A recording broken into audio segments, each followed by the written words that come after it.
بسم اللہ الرحمن الرحیم۔ گزشتہ کل میں نے آپ حضرات کے سامنے ذکر کیا تھا کہ دنیا کی اگر ایک حقیقت ہے تو آخرت کی حقیقت اس سے بڑھ کر ہے۔ دنیا کی حقیقت کو اگر ہم اپنی آنکھوں سے دیکھ کر مان رہے ہیں تو آخرت کی حقیقت کو اللہ کے اتنے سارے بھیجے ہوئے پیغمبروں کے کہنے پر ماننا ضروری ہے، اور اللہ کے نزدیک وہ ایمان معتبر ہے جو بغیر دیکھے ہو۔ ہم نے آخرت کو دیکھا نہیں، اللہ کے نبیوں نے اور اللہ کی کتابوں نے بتایا، اس کے مطابق ہم آخرت پر ایمان رکھتے ہیں، اور ان نبیوں کے بقول، قرآن و حدیث کے بقول، یہ آخرت دنیا کے مقابلے میں بہت بڑی چیز ہے، اس کے مقابلے میں دنیا کچھ نہیں۔ اس وجہ سے انسان کو دنیا سے بے رغبت رہنا چاہیے اور آخرت کی طرف رغبت کرنی چاہیے۔ لیکن سوال یہ ہوتا ہے کہ ہم دنیا سے بے رغبت کیسے رہیں؟ ہمیں اللہ نے دنیا میں بھیجا، ہمارے باپ حضرت آدم علیہ السلام کو اللہ نے اس دنیا میں بھیجا، انہوں نے بود و باش اختیار کی، انہوں نے یہاں پر ان کی ذریت بڑھی، ان کا خاندان پھیلا، اور اس طریقے سے ہم وجود میں آئے، اور جب تک اللہ چاہے یہ وجود آگے بڑھتا رہے گا، دنیا بستی رہے گی۔ تو ہم اس دنیا کے ہیں، تو اس دنیا سے بے تعلق کیسے رہیں اور بے رغبت کیسے رہیں؟ خوب یاد رکھیں، دنیا سے بے رغبت رہنے کا مطلب یہ نہیں ہے کہ دنیا سے الگ تھلگ ہو جائیں۔ ہمارے دین نے اس کا حکم نہیں دیا۔ آپ کو حکم دیا ہے کہ نکاح کرو، شادی بیاہ کرو۔ نکاح کرو گے، شادی بیاہ کرو گے تو تمہارے بچے ہوں گے، تمہارا تعلق تمہاری بیوی سے ہوگا، تمہارا تعلق تمہارے بچے سے ہوگا، یہ سب دنیا ہے۔ تمہارا تعلق تمہارے والدین سے ہے، یہ دنیا ہے۔ تمہارا تعلق تمہارے پیٹ سے ہے، پیٹ کے لیے تمہیں کھیتی باڑی کرنی پڑے گی، پیٹ کے لیے تمہیں ملازمت کرنی پڑے گی، پیٹ کے لیے تمہیں کاروبار کرنا پڑے گا، یہ دنیا ہے۔ اللہ نے اس سے منع نہیں کیا، اللہ نے ان چیزوں سے منع نہیں کیا۔ اللہ نے اس بات سے منع کیا ہے کہ تم ایسا نہ کرو کہ کاروبار ہی کو سب کچھ سمجھ لو، ملازمت ہی کو سب کچھ سمجھ لو، اور اللہ نے تمہارے اوپر جو فرائض اور واجبات رکھے ہیں ان کو بھلا دو۔ اللہ تعالیٰ نے دنیاوی بہت ساری چیزیں گنوائیں، عورتیں ہیں، مال و دولت ہے، سونے چاندی کے ڈھیر ہیں، گھوڑے ہیں، مویشی ہیں، اور کھیتی باڑی ہے، بہت کچھ ہے، یہ سب دنیا ہے۔ اللہ فرماتا ہے ان سے بڑھ کر بہتر چیز تمہارے لیے جنت ہے۔ دنیا کی یہ چیز بہت کم ہے، کچھ نہ ہونے کے برابر ہے۔ کیا ان چیزوں کو حرام کیا ہے ہمارے لیے؟ نہیں، اللہ نے ان تمام چیزوں کو ہمارے لیے بنایا ہے، لیکن ان تمام چیزوں کو ہمارے لیے بنانے کا یہ مطلب لینے نا کہ بس یہی چیز سب کچھ ہے اور اللہ کو بھلا دے، یہ ہے غلطی۔ جو شخص دنیا کے اندر رہ کر اللہ کو نہ بھلائے، اللہ کے عائد کردہ فرائض کو انجام دے، اللہ نے جن بندوں کے حقوق کو ادا کرنے کا حکم دیا ان حقوق کو انجام دے، اللہ کے حقوق کو نہ بھولے، بندوں کے حقوق کو نہ بھولے، اس کے بعد وہ جتنی دنیا کمائے کوئی حرج کی بات نہیں۔ قرآن و حدیث کے اندر دنیا کی بڑی مذمت آئی ہے۔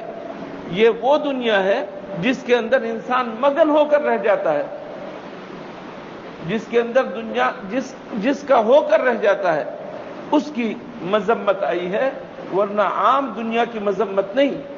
خود ہمیں دعا سکھائی ہے نا ہمارے رب نے، ربنا آتنا فی الدنیا حسنہ، اے ہمارے پروردگار ہمیں دنیا میں نیکی دی، وفی الآخرۃ حسنہ، اور آخرت میں نیکی عطا فرما۔ دنیا کو بھی مانگا گیا ہے، آخرت کو بھی مانگا گیا ہے۔ جب دنیا سے ہم الگ نہیں ہیں، لیکن دنیا کو دل میں ڈال کر بیٹھ جانا اور آخرت کو بھلا دینا، دنیا کو ہی سب کچھ سمجھ لینا، آخرت سے اپنی آنکھیں بند کر لینا، یہ ہے غلط، یہ ہے غلط۔ قل متاع الدنیا قلیل، آپ کہہ دیجئے دنیا کے اندر جس قدر بھی ساز و سامان ہے تھوڑا فائدہ اٹھانے کے لیے ہے، اور یہ بہت کم ہے۔ والآخرۃ خیر لمن اتقى، تقوی والوں کے لیے، گناہوں سے بچنے والوں کے لیے آخرت سب سے بہتر ہے۔ ان باتوں کو پیش نظر رکھ کر جو میں نے تمہیدی طور پر بیان کی، حضور اکرم صلی اللہ علیہ وسلم کی احادیث سنیے۔ آپ نے دنیا کے بارے میں کیا فرمایا؟ فرمایا کہ دنیا آخرت کے مقابلے میں اس طرح ہے جس طرح کوئی شخص سمندر میں جائے اور اپنی انگلی کو ڈبوئے اور پھر نکالے۔ اس انگلی کے اندر کتنی تری ہے، یہ انگلی کس قدر بھیگی ہوئی ہے، اس بھگاؤ اور اس تری کی کیا نسبت ہے سمندر کے پانی سے؟ آخرت وہ چیز ہے۔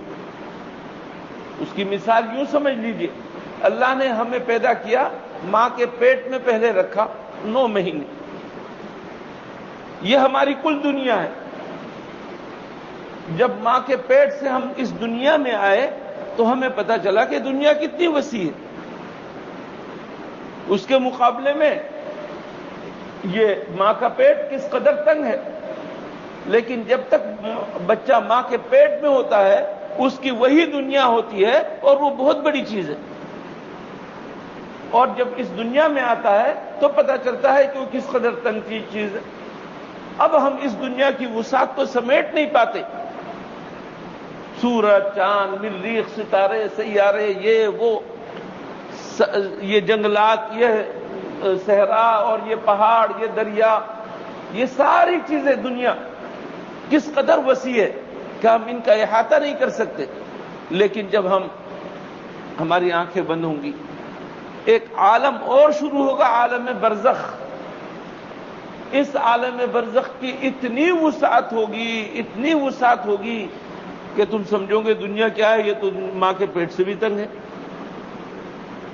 عالم برزخ سے ایک اور عالم میں جائیں گے، عالم آخرت، اس کی تو کوئی انتہا نہیں، وہ اس قدر وسیع ہے۔ اس وجہ سے حضور اکرم صلی اللہ علیہ وسلم نے فرمایا کہ یہ جو دنیا ہے یہ اس طرح ہے کہ کوئی شخص سمندر میں جس کا کوئی کنارہ دکھائی نہ دے، ایسے سمندر میں جائے، انگلی ڈبوئے، جتنی تری اس انگلی پر ہے اس قدر اس دنیا کی حیثیت ہے آخرت کے مقابلے۔ اب تیاری کر لو، چاہو تو اس دنیا کے لیے اور اتنی سی تری کے لیے تیاری کرو، اور چاہو تو اس وسیع دنیا کے لیے، آخرت کے لیے تیاری کرو۔ ایک عقل مند انسان اس کے لیے تیاری کرے گا یا یہاں کے لیے؟ یہ ہے مقصود حضور اکرم صلی اللہ علیہ وسلم کے بتلانے کا۔ اور بھی چند احادیث ہیں انشاءاللہ آئندہ بیان کروں گا۔ اللہ تعالی ہمیں اس حقیقت کو سمجھنے کی توفیق عطا فرمائے۔ اللہم لک الحمد لا نحصی ثناء علیک انت کما اثنیت علی نفسک۔ اللہم